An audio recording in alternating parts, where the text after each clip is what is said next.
Alrighty, so for your step 3, here's what you need to do. Okay, so we're going to manage our decision-making history.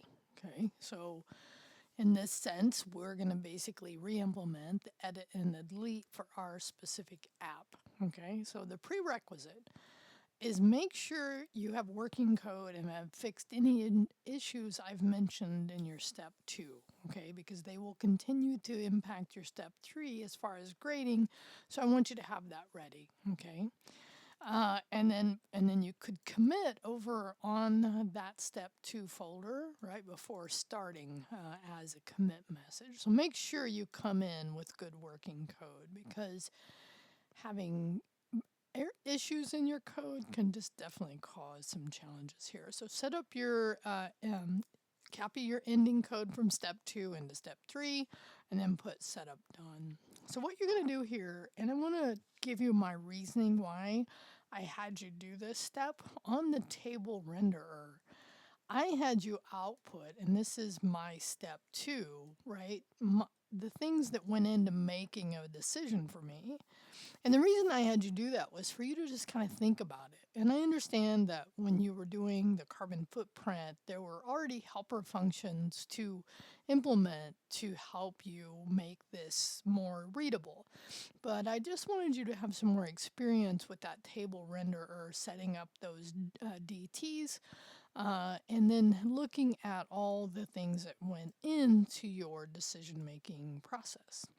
But this time what you'll do, and some of you did it and you ended up having to kind of pull it out, but is implement those helper functions so that when I look at your table now, you'll have things regular, uppercase, what is it, regular case, I guess they call it. I'm trying to think of the right word. Regular case. So on what your strings, right? So for me, I have 3 factors that feed into my decision. So I want those all to be uppercase, and you would use helper functions. You wouldn't change your inputs. You would change the renderer. That's how it was done in the carbon footprint. Okay, so what I will look for on this is your decision object that you pass back. Okay, for that correct. I don't even have it up here, but I could for sure, right? So if I looked at my decision app, I would look for what I'm returning, right? So I'm returning these things. I'd want to make sure that those are lowercase, but when I render them into the table, I use a helper function to actually handle the conversion that I need. Oh, here we go. So I ended up putting all mine in one because that's the way we saw to do it. A nicer way to do it. Okay, so once you get that done, then table render updated. Okay, and this was just some content I gave you around what I just showed. Then you will implement the delete inline functionality, right? So making sure your buttons match your color palette, and then when you get that done, you would be inline delete. Now this is one of those things where, and if I haven't said this, I really definitely I do this as well, is I look at the instruction that you went through on the walks in the code alongs as kind of a pathway to make sure I get all the required code in there, and I test it as much as I can as I go. Okay, so for me, this is what this looked like, of course, right? So I ended up changing that. First, it works, right? And then I changed it to match my overall pattern of my color palette. Okay, so that worked. And so I will make these bold. I realized I didn't. And then implement your edit functionality. Okay, so in that case, again, use your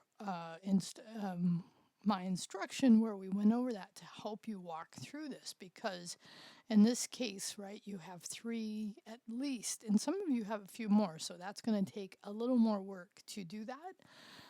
But in this case, right, you would have, let's hit edit.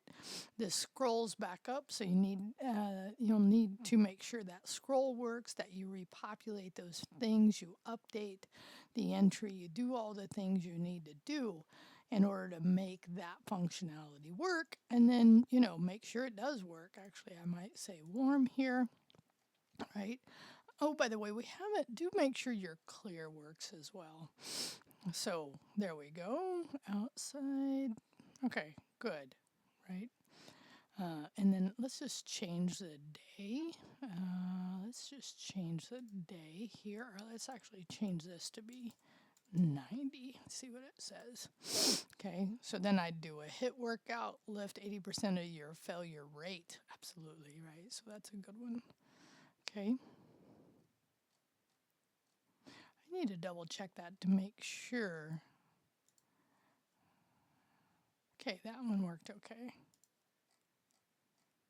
Oh, I see. I already have a bug. See, that's where you test. Because so what I'm seeing right here, and I would need to make sure that. Oh, actually, that's why I know I'm on step. No, I'm on the right one. So what happened there is I need to check my code for the update because it looks like what it's doing here is adding a new entry, and that's part of how you test, right? So I get to go back through and find out where that happened. I'm guessing I forgot to do a splice, or actually the update itself. Okay, so what I'm really showing you is make sure, right? Because that's what I do. When I look at your code, that's how I test it. Okay, so now what you want to do, now that you've got this done, I'll make sure I fix this as well. Just needed a double quote there. So now the last thing you'll do before you submit is I want in your README file, add a new section for my plans for step 4. So in step 4, like if I was to look ahead, it's probably a good idea here to look ahead into step 4 and where it falls, okay? So here we are at 9, we'll go to 10, and then we'll move this. So in week 11, our step 4, we're not adding any new functionality. We're through the code along. So in this case, I want you to think through actually what you would add, wrong one, right, to your app. So like here's an example. What I'm thinking of adding is right now where I have an edit, I actually would add to my form on the edit, and it would be an edit/rate, to where the user, myself, could come in here and rate how well this decision actually matched up with real world data. So what you'd want to do then, and I ended up adding it, let's see, into my README file, right? So you want to add that into your README file. And I added it towards the top. Yeah, so new feature, right? Rate your workout decision. That's the one I would do. So I thought through it enough. And now, by the way, the more you think through this and start saying, because in this case, we're implementing something, you're going to be implementing something we haven't implemented. And it needs to be, various things. Could it add to the decision? Sure. For me, it's going to add I have to update my object to handle this, right? I have to update that. I have to then, I might have some other statistics I output, but for now, I just want to say, here's what I'm going to do. And then when we get to step 4, that's when you will do it. Okay, so that's the last step that you will do in step 3, where we're at here, which is plan that out, right? So the more you plan it out, the better it will be, right? So, and here's what functionality would you add? What inputs would you need? How would you need to change your code to make this work, right? And then once you're done, your step 4 plan. So, in that write-up, make sure you cover these, right?